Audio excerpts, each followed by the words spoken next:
ఏపీలో కలకలం రేపిన Ritu Chowdary land scam కేసులో కొత్త కోణాలు వెలుగులోకి వస్తున్నాయి. 700 కోట్ల ల్యాండ్ స్కామ్ లో రీతూ భర్త చీమకుర్తి శ్రీకాంత్ డేంజర్ జోన్ లో ఉన్నారు. వైసీపీ ముఖ్య నేతల పేర్లను శ్రీకాంత్ బయట పెడుతున్నారు. అంతేకాదు కొందరు ఐఏఎస్ ఐపీఎస్ వారసుల పేర్లు కూడా బయటకు వస్తున్నాయి. గోవా రిసార్ట్ లో సెటిల్మెంట్లు చేసినట్లు ఆరోపణలు కూడా ఎదురవుతున్నాయి. సబ్ రిజిస్ట్రార్లను గుప్పిట్లో పెట్టుకొని అక్రమ భూదందాలకు పాల్పడినట్లు ఆ విచారణలో తేలింది. విశాఖ, విజయవాడ, భోగాపురం, కర్నూలు, కడప, తిరుపతిలో విలువైన భూములను అప్పనంగా కొందరు సబ్ రిజిస్టర్లు రిజిస్ట్రేషన్ చేయించుకున్నారు. రీతూ ల్యాండ్ స్కామ్ తరహాలోనే అనేక ల్యాండ్ స్కామ్లు జరిగినట్లుగా గుర్తించారు. ఇదే అంశానికి సంబంధించిన మరిన్ని అప్డేట్స్ అందించడానికి మా కరెస్పాండెంట్స్ అయిన గుంటూరు నుంచి రవికృష్ణ, తిరుపతి నుంచి Haribabu, AP input editor TV Rao అందిస్తారు. ముందుగా గుంటూరు నుండి హరికృష్ణ అందించే డీటెయిల్స్ తెలుసుకుందాం. Harikrishna, over to you.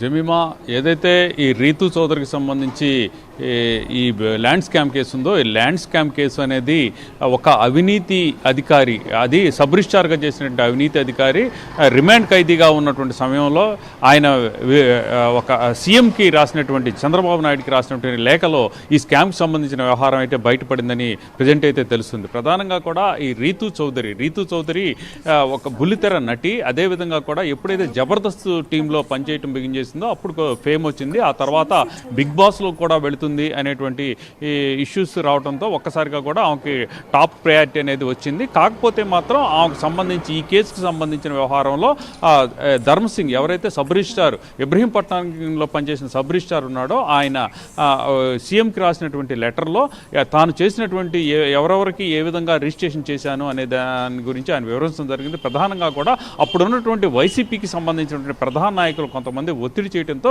తాను చేసినటువంటి రిజిస్ట్రేషన్లు ఇవి అని ఆయన ఖచ్చితంగా కూడా వాటిని అన్నింటినీ లిస్ట్ అవుట్ చేసి పంపించినటువంటి నేపథ్యంలో ఈ సంఘటన అయితే బయటపడిందని చెప్పుకోవచ్చు. స్కామ్ సంబంధించినటువంటి ఘటన ప్రధానంగా కూడా మొత్తం 700 కోట్ల రూపాయలు, అంటే ఇబ్రహీంపట్నం పరిసర ప్రాంతాలు, అంటే విజయవాడ సరౌండింగ్లో ఉన్నటువంటి మొత్తం ఈ భూముల వాల్యూ ఏదైతే రిజిస్ట్రేషన్ రీతూ చౌదరి పేరుతో రిజిస్ట్రేషన్ చేశారో, ఈ రిజిస్ట్రేషన్ వాల్యూ మొత్తంగా కూడా 700 కోట్లు ఉన్నట్లుగా కూడా ప్రజెంట్ అయితే అంచనా వేయడం జరిగింది. ప్రధానంగా ఈ రీతూ చౌదరికి సంబంధించి ఆమె భర్తగా అని చెప్పుకుంటున్నటువంటి చీమకుర్తి శ్రీకాంత్ అనే వ్యక్తి కీలకమైనటువంటి ఈ కేసులో వ్యవహారం నడిపినట్టుగా కూడా తెలుస్తుంది. ఇతను డిఎన్ఆర్, అంటే అప్పుడున్నటువంటి సీఎం వైఎస్ జగన్కి పర్సనల్గా కూడా ఉన్నటువంటి డిఎన్ఆర్ నాగేశ్వర రెడ్డి, ఈ నాగేశ్వర రెడ్డికి ఇతను పర్సనల్గా ఉన్నాడు. ఈ నాగేశ్వర రెడ్డి అదేవిధంగా కూడా బినామీగా కూడా శ్రీకాంత్ ఉన్నట్లుగా కూడా తెలుస్తున్నటువంటి సమాచారం. అలాగే ఈ కేసుకు సంబంధించి, అంటే ఈ స్కామ్కి సంబంధించిన వ్యవహారంలో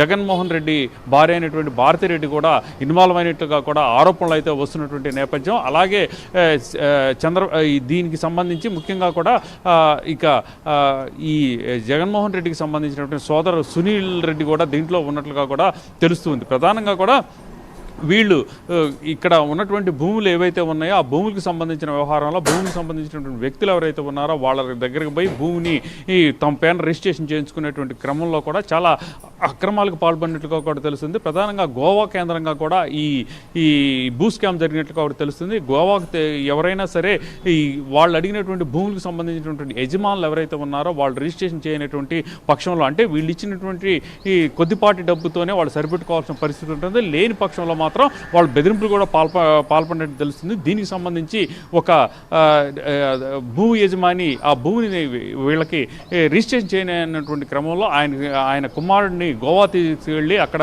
నిర్బంధించి కిడ్నాప్ చేసి ఆ భూమిని కూడా రాయించుకున్నట్లుగా కూడా తెలుస్తుంది. ఇవన్నీ కూడా ఈ ధర్మసింగ్ చెప్పినటువంటి ఈ వ్యవహారం మొత్తంగా కూడా, అంటే పూర్తిగా కూడా, అంటే ఇక రాష్ట్రంలో పలు ప్రాంతాల్లో ఇదే విధంగా, అంటే ముఖ్యంగా ఏవేవైతే మేజర్ సిటీస్, అదేవిధంగా కూడా భూమి వాల్యూ ఎక్కువగా ఉన్నటువంటి ప్రాంతాలు ఏవైతే ఉన్నాయో విజయవాడ, అలాగే రాజమండ్రి, వైజాగ్, తిరుపతి, ఈ ప్రాంతాల్లోనే పెద్ద ఎత్తున కూడా ఈ భూ దందాలు జరిగినట్లుగా కూడా ఈ కేసుకు సంబంధించిన వ్యవహారంలో బయటపడుతున్నటువంటి పరిస్థితి కనపడుతూ ఉంది. ప్రధానంగా కూడా ఇవే కాకుండా అంటే ఇప్పుడు రీతు చౌదరికి సంబంధించినటువంటి భూ స్కామ్ కేసు బయటకు వచ్చినటువంటి నేపథ్యంలో మిగతా ఎన్ని జరిగినాయి ఏమిటి, ఈ స్కామ్కి ఇలాంటి స్కాములు రాష్ట్రంలో ఎన్ని జరిగినాయి అనే దాని మీద కూడా ప్రజెంట్ అయితే మాత్రం ప్రభుత్వం సీరియస్గా ఉంది. దీనికి సంబంధించి ఏసీబీ కూడా లెక్కలు తీస్తున్నటువంటి పరిస్థితి అయితే కనపడుతూ ఉంది. ఒక బుల్లితెర నటి, అది కూడా చాలా లిమిటెడ్గా కూడా ఆమెకి బుల్లితెరపై ఈ స్థానం ఉన్నప్పటికీ కూడా అంత లగ్జూరియస్ లైఫ్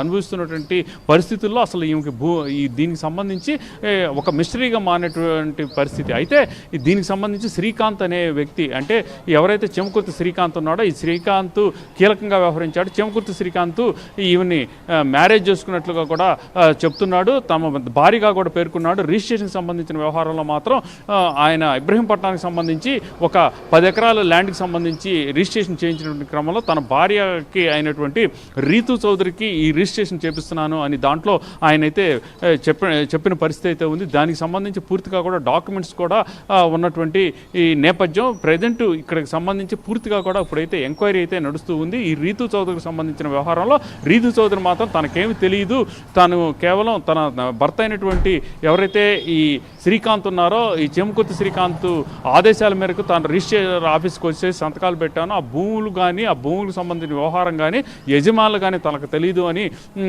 చెబుతుంది. అయితే మాత్రం ఇక్కడ ప్రధానంగా కూడా గత ప్రభుత్వంలో అప్పుడు ఉన్నటువంటి ఈ ఎవరైతే జగన్మోహన్ రెడ్డికి సంబంధించి అత్యంత సన్నిహితంగా ఉన్నటువంటి వ్యక్తులు డిఎన్ఆర్ అయి ఉండొచ్చు, లేదా ఆయన సోదరుడు అయినటువంటి సునీల్ రెడ్డి, వీళ్ళందరూ కూడా బినామీగా ఉన్నటువంటి శ్రీకాంత్ మాత్రం పూర్తిగా కూడా భూములకి సంబంధించి భూములు స్కామ్కి సంబంధించి పూర్తిగా కూడా కేంద్రీకరించినట్లు తెలుస్తుంది. వాళ్ళ చెప్పినటువంటి ఆదేశాల మేరకు శ్రీకాంత్ అయితే మాత్రం ఆ భూములన్నింటినీ కూడా తీసుకోవటం, ఆ భూములకి సంబంధించి ప్రధానంగా కూడా తన భార్య అయినటువంటి భార్యగా చెబుతున్నటువంటి ఎవరైతే ఈ రీతు చౌదరి ఉన్నారో ఆ రీతు చౌదరి పేరున ఈ భూములకు సంబంధించి మాత్రం రిజిస్ట్రేషన్ చేయించినటువంటి పరిస్థితి కనపడింది. పూర్తిగా ఈ రిజిస్ట్రేషన్ జరిగినటువంటి వాల్యూ కనుక చూసుకున్నట్లయితే ఇప్పటికే 700 కోట్ల రూపాయల పైగా కూడా ఈ రీతు చౌదరి పేరుతో ఈ భూములు ఉన్నట్లుగా కూడా ప్రజెంట్ అయితే కనపడుతూ ఉంది. ఈ నేపథ్యంలోనే ప్రజెంట్ అయితే మాత్రం పూర్తి స్థాయిలో కూడా దీని మీద ఎంక్వైరీ అయితే ఏసీబీ ఎంక్వైరీ అయితే నడుస్తూ ఉంది. ఇదే కాకుండా మరి ఇలా ఎన్ని జరిగినాయి అంటే గతంలో ఈ ఎవరైతే శ్రీకాంత్ ఉన్నారో శ్రీకాంత్ ఈ రిజిస్ట్రార్తో మాట్లాడుతున్నటువంటి క్రమంలో ఇంటర్నల్గా మాట్లాడుతున్నటువంటి క్రమంలో ఈ భూములకు సంబంధించి అప్పుడు ఉన్నటువంటి ఒక ఐపీఎస్ ఆఫీసర్కి సంబంధించినటువంటి అల్లుడిని హనీ ట్రాప్ చేయించడం ద్వారా ఆ భూములకి సంబంధించిన వ్యవహారంలో అతను కూడా లాగటం జరిగింది. అదేవిధంగా కూడా ఆ భూములకు సంబంధించిన వ్యవహారంలో అతని సపోర్ట్ కూడా తీసుకున్నాం హనీ ట్రాప్ చేయడం ద్వారా అని ఆయన పేర్కొన్నాడు. అంటే దీన్ని బట్టి ఐపీఎస్లు ఐఏఎస్లు కూడా ఈ భూ స్కామ్కి సంబంధించిన వ్యవహారాల్లో వాళ్ళకి తెలియకుండానే వాళ్ళు కీలకమైనటువంటి పాత్రదారులు అయినటువంటి పరిస్థితులు అయితే కనపడుతున్నాయి. అసలు ఈ ఎవరైతే ఇప్పుడు ఉన్నటువంటి రీతు చౌదరి సూత్రధార లేకపోతే పాత్రధార అనే దాని మీద కూడా పూర్తి స్థాయిలో కూడా ఇప్పుడైతే మాత్రం దీనికి సంబంధించినట్టయితే మాత్రం ఎంక్వైరీ అయితే నడుస్తున్న పరిస్థితి అయితే కనపడుతూ ఉంది. Right, thanks for the updates Ravikrishna.